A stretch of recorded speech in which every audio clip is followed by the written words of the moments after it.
very well be their first priority, but this map has a unique setup where point A provides a high ground and an overview of the map. All right, we are on board with the blue team here. The blue team is, do we know? The blue team are the defenders, so they're the ones who are trying to hold their sanctuary and oppress the attacking team. And so for our purposes here, that's Team Knight in the blue, and they've come out early capturing C. But here we see the front. The battle is happening there. Yep, so you mentioned the front. Key to the front is a type of hero that you choose to go into battle with. Oh, there you see it. So certain heroes have a preference due to their range and their weapon to be in the front. You know, it's like fighting a lot of little soldiers. One-on-one, they won't do much, but a group of 10 one-year-olds can really do some damage after a while.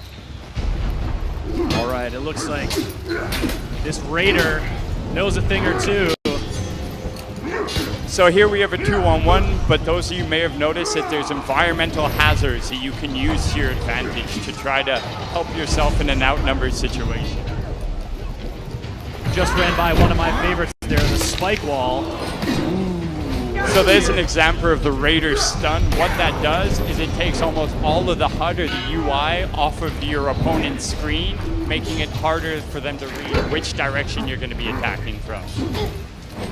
Here you can see another example of the environment being a threat. In this specific zone, the trapdoor is open throughout the battle, making it more and more dangerous to be in this zone. But at the same time, we want you to be there for points. We had quite a fight there, and now the Raiders just popped the revenge. So there we see the importance of the execution. That enemy can no longer be revived and has to wait out the respawn time, putting his team at a disadvantage.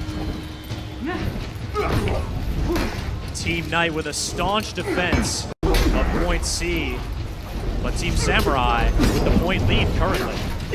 Yeah, so right now, all three capture zones are in play. As you can see, there's only about 100 points difference. One of the keys to being a hero is that all-out offense often isn't the best way to proceed. Sometimes defense can be your best key to a productive offense. Ooh, there's that spike wall. Yeah, so somebody was taken into the spikes by a heavy attack. You really have to be aware of your surroundings. That was a nice kill by defender number 4. So here we can see one of the defenders, a Raider, going to capture point A. Point A only has 2 paths to which it can be approached, both of the bridges, and it also gives you the high ground to assess the front and the status of Zone C, giving updates and feedback to your teammate throughout the match.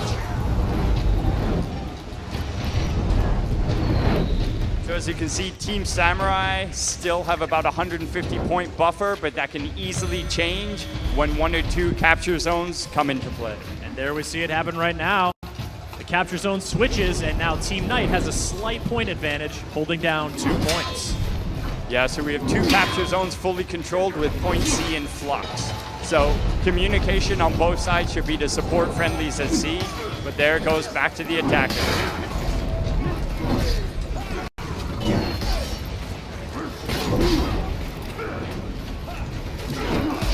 There we see Fairlight Excalibur, man versus game, and munition, and Cobalt Streak on Team Samurai, currently trailing.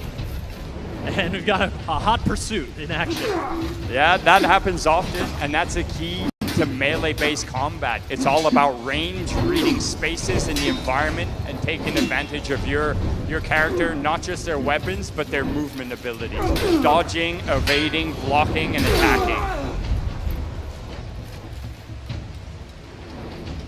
Nice kill there by Team Samurai and munition. So here is a spectator cam. This player can move around the map and give feedback to their team while they're waiting to respawn.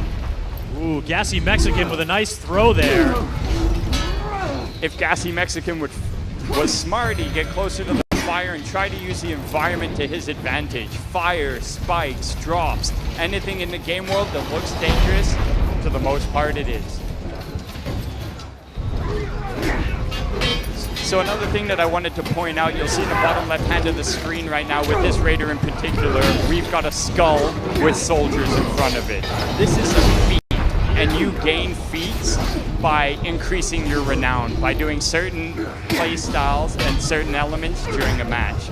So right now this raider gets double the reward for killing soldiers. That puts the emphasis on going to the front and taking advantage of the feat and the character loadout. We saw one of those feats in the Dominion breakdown video we watched earlier, and now a lopsided fight does not go Team Samurai's way, and a brutal decapitation by Team Knight. So we had almost all 4 of the defenders in the lane, in the front, clearing it out, and now they've got pretty much all 3 points, so they're away from putting the attackers in a break. 170 points away. So as you can see with the Raiders' unbridled rage, he's got no concern about defense. He's on the all-out offense, swinging that axe and taking fools down. And the blue team very close to pushing over that 1,000 point barrier and pushing the orange team into breaking.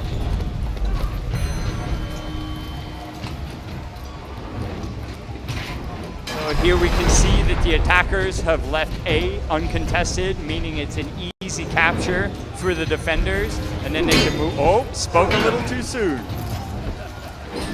So here we see a 2-on-1 fight. This is where space and environment gets key.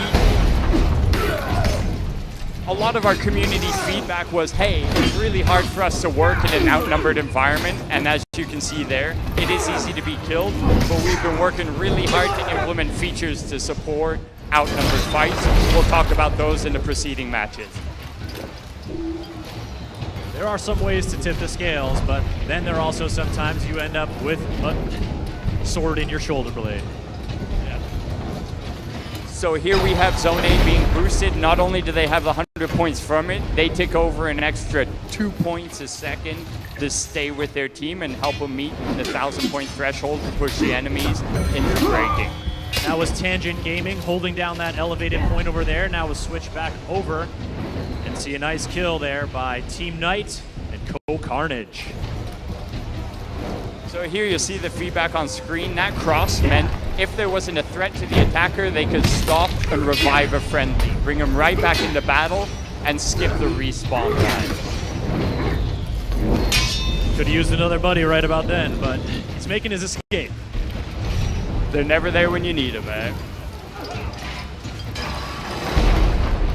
So you can see here, everything revolves around the art of battle. That is the stance in which your hero is in. It depicts where you block and where you attack, but here we have our first round of breaking. And Team Samurai pushing back to capture that point.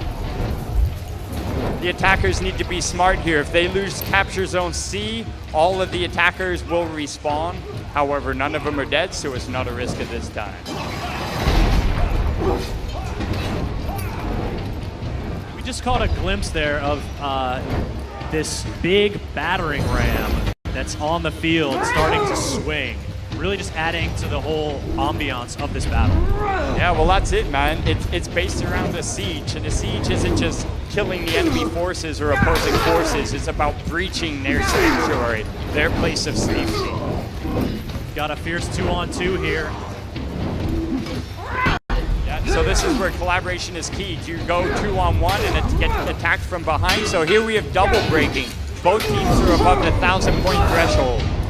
And now we can see it's a 4-on-2. If the defenders can hold all their zones and finish out the last 2 attackers, this match will be theirs to win. So now it's an all-out manhunt.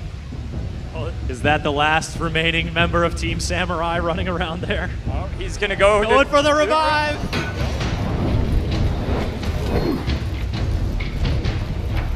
So this is where communication is key. All 4 of them chasing the target isn't a good idea. You gotta think about the setup and the space and find a way to cut them off and really get them in the corner. There you go, here comes some strategy.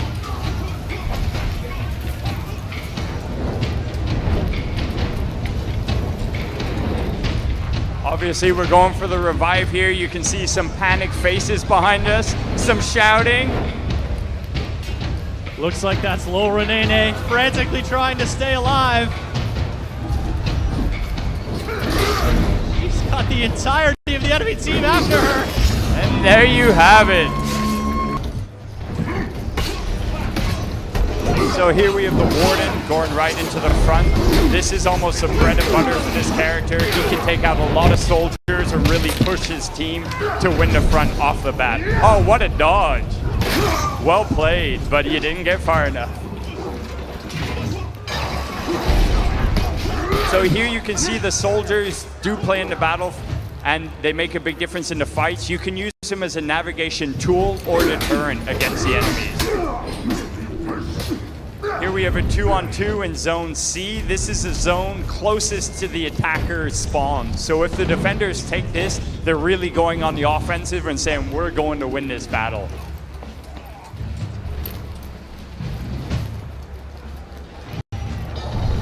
All right, just a quick clarification for those of you folks watching at home.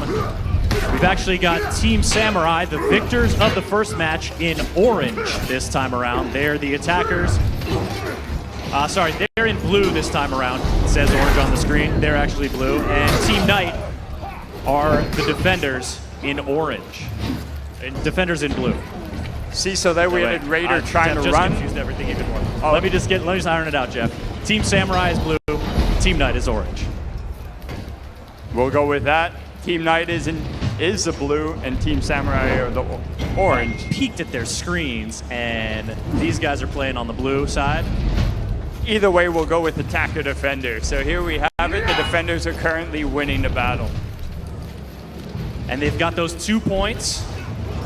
And now we watch a Raider trying to make a move on one of those points. So while we watch these guys get used to the art of battle and the intricacies of each hero, those of you out at home watching with a keen eye will notice this is no longer a samurai map. Here we are in one of the Knight maps. You'll notice a difference right away. The infrastructure, the size, the epic structures that they build, and the setup of the map is completely different.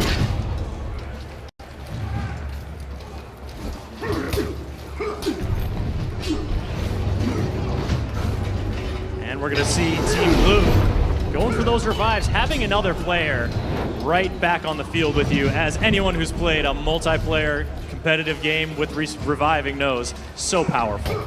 Yeah, man, the ability to skip respawn really helps you make a difference. But on the flip side of that, we wanted a way for you to ensure that that couldn't happen and that a hero that you fell has to sit through the respawn. That's where execution becomes important. Because both on revive and on the execution, you're initiating an animation that leaves you open to attack. So you really have to consider whether you want to follow through. Executing an enemy not only means they have to respawn, they take on a penalty, and it gives you a health buff or a health regen. So there's a benefit and a cost to everything. The crowd really seems to like that knock him to the ground, knee him in the face move. Yeah, the stun definitely has, its benefits, but when you're in a group fight, do you really want to initiate that, or do you want to use the space and wait for support?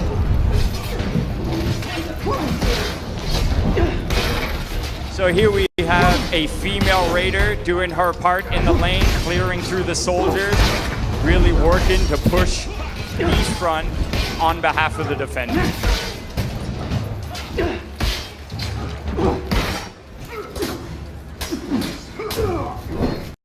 So that's key. All three of these heroes that we're seeing today are Vanguard, as I said, kind of like the all-rounders. And all three heroes in all three factions are available in the male and female loadout variety. So you can really choose a hero and customize it to who you want to be in the battlefield. And even here we see two male Raiders facing off, but they've got a different look to them. There is deep customization in terms of what your character's armor looks like, what sort of coloration and patterns you've got on there, the works. Yeah, we work really hard. Our art director does a lot of work in ensuring that there's visual variety. As you can see, there's a decapitation. But the thing with the visual loadouts is that really you can make yourself prominent. So when the opposing team sees you coming, they know what they're in for. They can run and hide, group up, or really try to step up and take you one-on-one. So there is an example of the Kensai level 3 feat, the smoke bomb. That is a tool that allows you to evade outnumber fights or really just blur the battlefield for the opponent.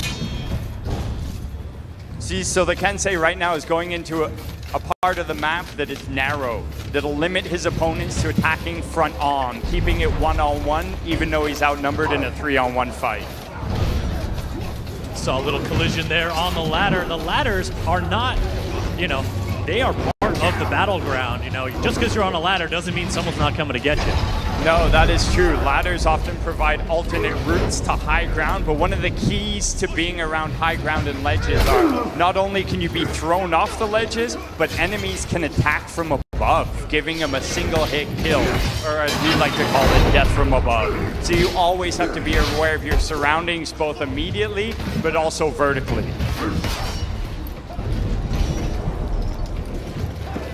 Here we see the blue team, Team Samurai, pushing that center point, claiming the front. And as you mentioned before in the last map, this is similar in Dominion mode. You're trying to breach or save your sanctuary, so we have the battering ram in the middle of the front.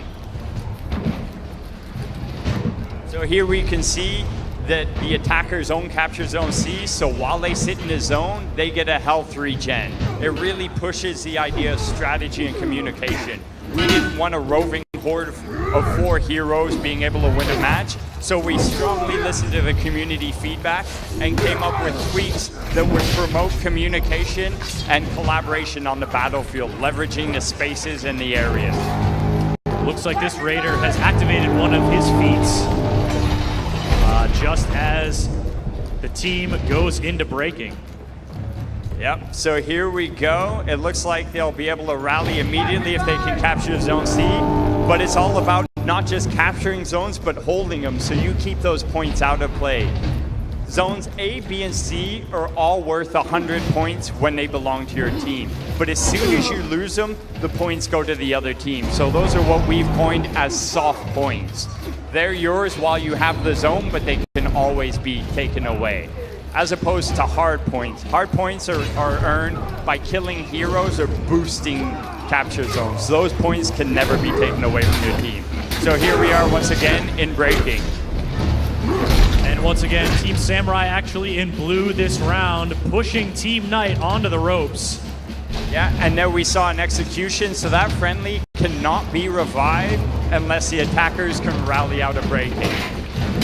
They are looking pretty close though, although if they lose Zone A, it's looking pretty close to being done. So here we can see the 3 feats that this Raider has gained. The third one is what we like to call internally Berserker. It gives you a speed and an offensive buff, because he's not the fastest of heroes, but with this feat, he really becomes a formidable opponent. So the attackers are definitely doing their part to win the points back, but here we go, using the soldiers as an advantage and using his feats. He's got his back to the fire and is gonna catch on fire.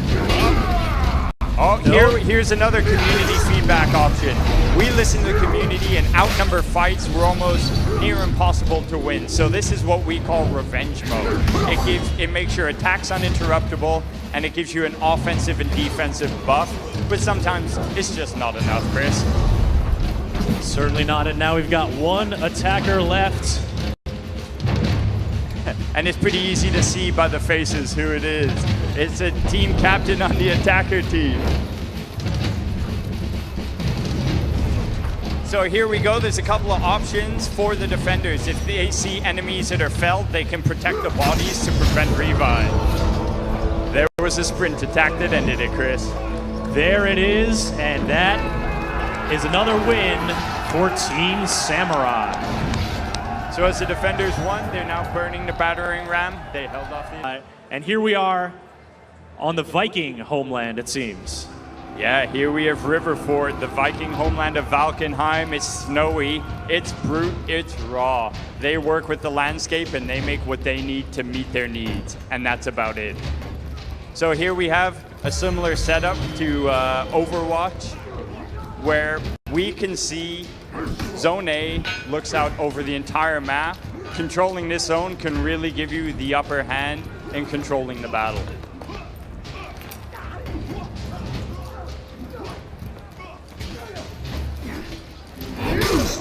Again, for those of you watching at home, to keep track of which color is which, just flip those names. And we got a roar from the crowd here after that. Ring out. Yeah, so there we had a Raider use his throw ability to straight away take an enemy out of the capture zone and then go support a friendly and win the duel. This map is very much about using nature, so you'll see a lot of drops, a lot of ledges, and you really need to pay attention to the environment. And that brutal execution was the handiwork of Fairlight Excalibur, working those stuns and working that unblockable combo. Yeah, it's very much the key to that character. The unblockable combo, while it's not unblockable, it can be dodged, but at the same time, you need to be aware of what's around you and who's around you. Are you able to dodge? Where should you dodge? Is it making it riskier for you dodging close to a ledge? Should you just take the hit and focus on the defense? So we spoke before about feats. So all of the Vanguards, while they're tied to a faction and they're unique in their own way, Vanguards in general have three main kind of preferences to allow you to level up your renown and unlock your feats. And those are, in a nutshell, getting capture zones. Getting to a zone and capturing it for your team, that'll give you renown points. There's also killing soldiers and reviving friendly. So keeping a thought or an eye on those three things will help you level up, gain renown, and have your feats to make a difference in the battle. And we've got a lot of the teams gathered here on point A, battling it out. Still early in the match, so we're not seeing those level 2, level 3 feats yet, but certainly people making progress towards bringing those extra abilities into the fray. Yeah, and another thing that we really haven't spoken about too much, but we just saw it there, is the need to control your stamina. The green bar underneath your health is your stamina. It tells you how much gas you have in the tank. If you're constantly dodging, you're going to run out of breath and be a really easy opponent to take out. Not only does stamina affect your mobility, it also means you're unable to put any chains together, which makes you much weaker as an offensive force. Nice kill there by Tangent Gaming. So overall, we haven't really been talking too much about the heroes, but throughout all three matches so far, we've had a good spread, Chris. We've had the Warden, both male and female. We've had the Raider and the Kensei. And I haven't noticed too much of a strategy yet with their loadouts, but we'll see how this game plays out, and maybe it'll affect how they play match 4 if we make it to that point. But right now, it's looking pretty good. It looks like Team Knight has all 3 points captured. Again, just switch those colors, folks, and you'll be in tune with the action here.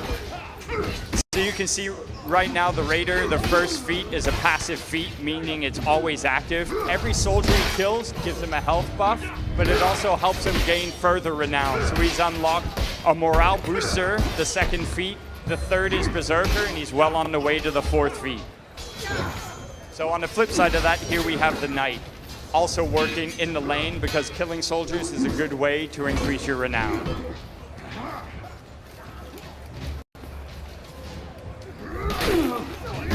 That pickup and carry move just does not get old. I love it.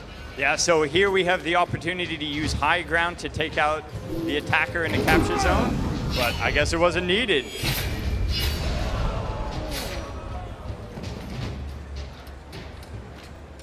It's that medieval chiropractor. A Nodashi down the spine will kind of take care of you. You'll be aligned, all right.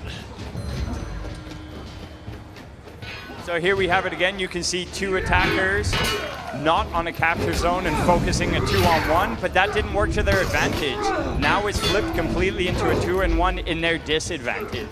So you really have to work to prioritize your threats. Last but not least, it's objective based. The capture zones are key to winning the round.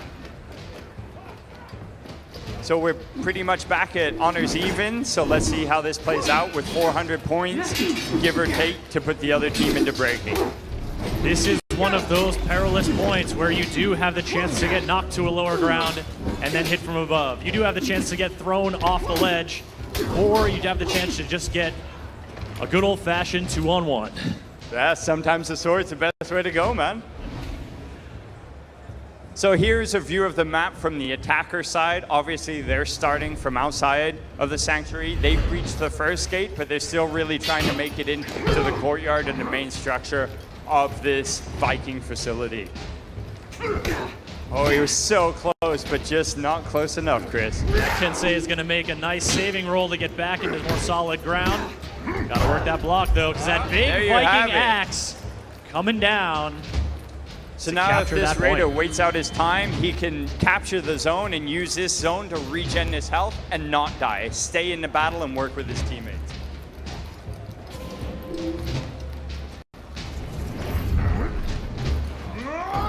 Oh! Sent to the bottom. The extra health really made no difference there, Chris. So here you can see three attackers. They're very much deciding to work as a group. Whether it works out point-wise, we'll wait and see. Right now they have two of the capture zones, but A is in flux and could quickly change.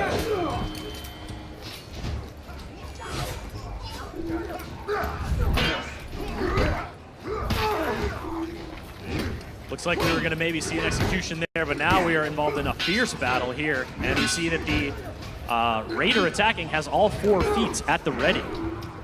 Yeah, and here we see, oh, the Kensai had feats. Didn't need the feats to put him onto the spikes, though. So, I don't want to sound like I'm repeating a lot, but Emil came out and we spoke about working with the community.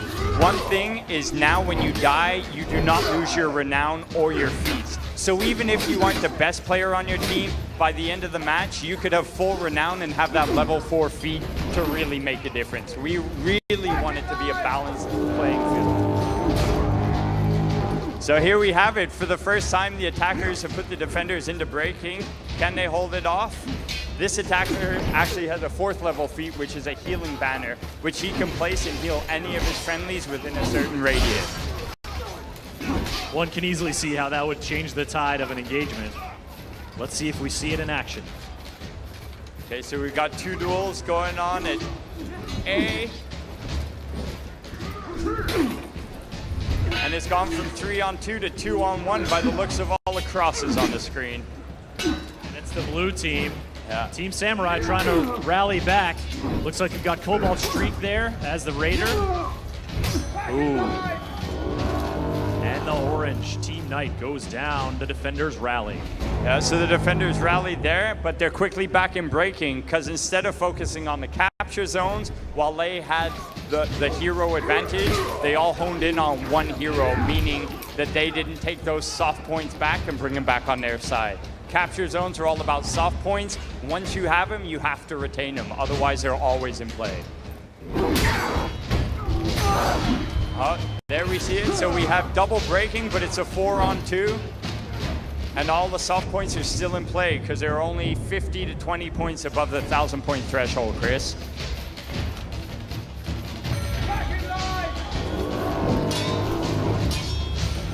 So that certainly sifted the fate for Team Orange, no longer breaking, but the blue team. Team Orange heeded the advice. They saw that there was a capture zone not being contested, A, and they went and took it. Now, essentially, there's no choice. Well played. There's no choice for the defenders to go out of breaking because there's only 300 points, soft points in play, and even if they lose them, they're still above a 1,000-point threshold. And this is the blue team. Team Samurai on the ropes. Looks like Fairlight Excalibur, the last remaining Samurai, trying to make a run here, trying to stay alive. There was a we death almost from saw the above death advantage. from above. But there you see communication, Chris. They took all 4 escape points and really tried to tie him down. They are running him down. Everyone chasing him up the ladder, but he came back down and knocked one of them to the ground.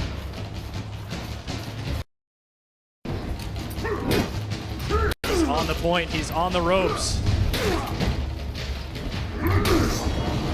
Oh, so there you have it. And there it is. Looks like all those cheers did Team Knight well as they... The all top, light, heavy, you know, there's a lot of variation, and that really changes the setup. But Chris, it looks like we're back in game, so should we get to it? We're back here at the Samurai theme map in the mire. As you can see, it's raining, and right off the bat, the attackers are going to push through the lane by the looks of it.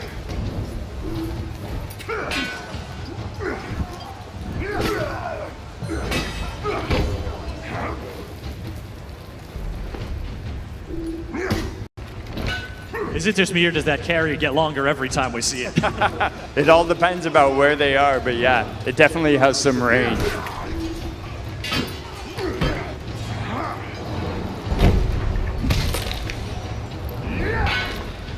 Okay, and again, we've got the color swapped, so Team Knight is in orange, Team Samurai in blue, and ooh, one of those nasty Nodachi executions right there. Yeah, so executions progress as you progress as a hero and increase your renown, but that was a variation of it, and they're all pretty badass, and they also play into the gameplay like we said. That hero can no longer be revived, and now he's free to go use his enormous Nodachi to make a difference in the front. You ever feel bad for those foot soldiers facing off against the Nodachi, the Raider Axe, and all that? Yeah, they really have no choice. And not just that, the presence of these heroes in the front really boosts the morale of their soldiers who will really go on the offensive and come like a tide. And speaking from experience, you can focus on an enemy hero inside that front, but if they've got a bunch of their warrior minions around them, that's going to really cause a problem for you in terms of mobility, in terms of chipping away at your health.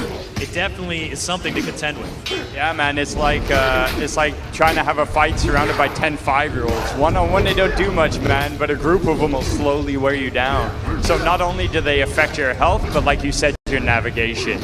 And up against someone like the Kensei, you need to be aware of your surroundings. So they've definitely taken a focus onto the decapitations or executions. Thanks for that, Chris. So they're really going for a focus of taking out the heroes, not allowing them to be revived, because don't forget, that gives their friendly renown and helps them level up. So that's taken one of their core progressions away from them throughout the match.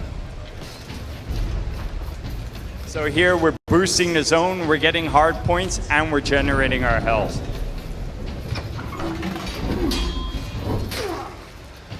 Seems like the attackers are definitely trying to egg the defenders away from the zone so they can get them in duels and hopefully, you know, take them one-on-one. We'll see how that plays out though, because the defenders are definitely managing the battlefield better right now. Nice kill there by Cobalt Shriek. Here we have the crowd getting into it. Come on, guys, you can cheer them on. Don't be shy.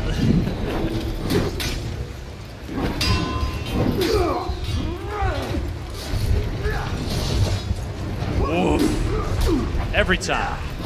So here you can see, man, the defenders have all 3 capture zones, and they're very much going on the offensive. This is the first bridge outside of the attacker zone, so we're right on their doorstep.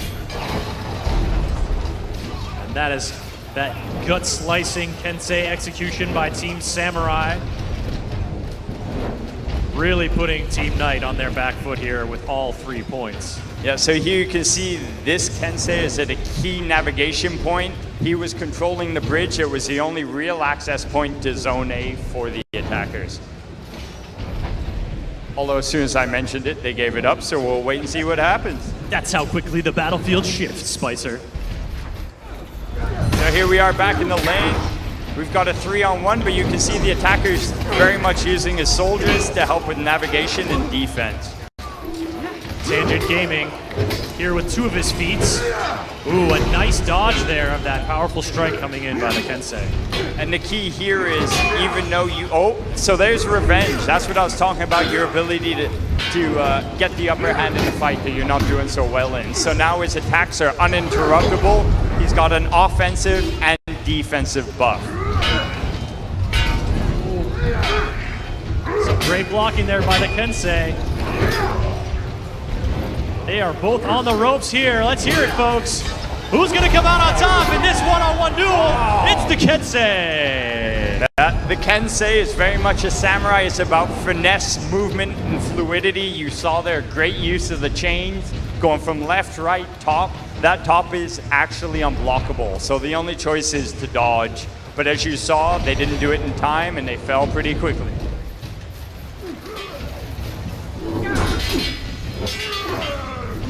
So now it looks like the attackers are taking the group approach, and hopefully as a team they can last a little longer and get some zones back.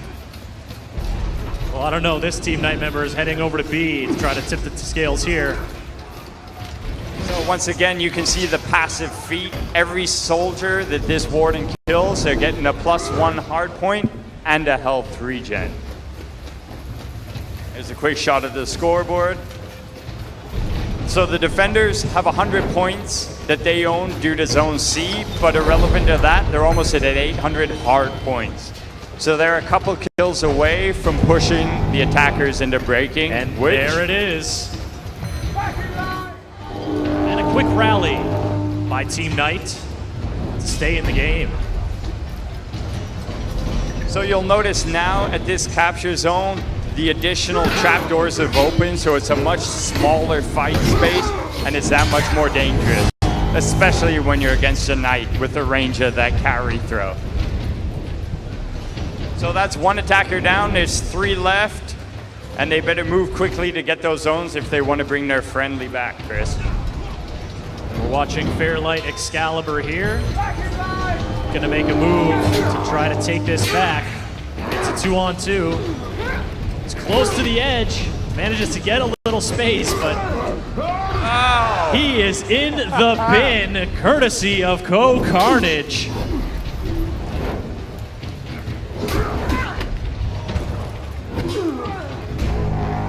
So there we go, we're back into breaking again. And that is Team Knight in orange breaking, Team Blue Samurai trying to push their advantage. So let's see what strategy we're going to go for with the attackers here, Chris. We see 1 running back to spawn. His friendlies are currently not on the map. So it looks like they're down either in the lane or near A. Are they going to group up, or are they going to go for the soft points of the capture zone? And this is Lil Renee finding herself in a tight spot, once again pursued. Ooh, just dodges that strike. Everywhere she turns, there's a samurai waiting for her, but now her teammate comes to help alleviate things, and it's... Oh no! There you have a friendly taking a friend into the pit, guys. You got to be aware of what's going on, but it shows you just how quickly it can change. So we're down to 1. We're over 1,300 points. This is the last stand for the attackers, and there you have it, guys. That is it. Team Samurai, your victors here.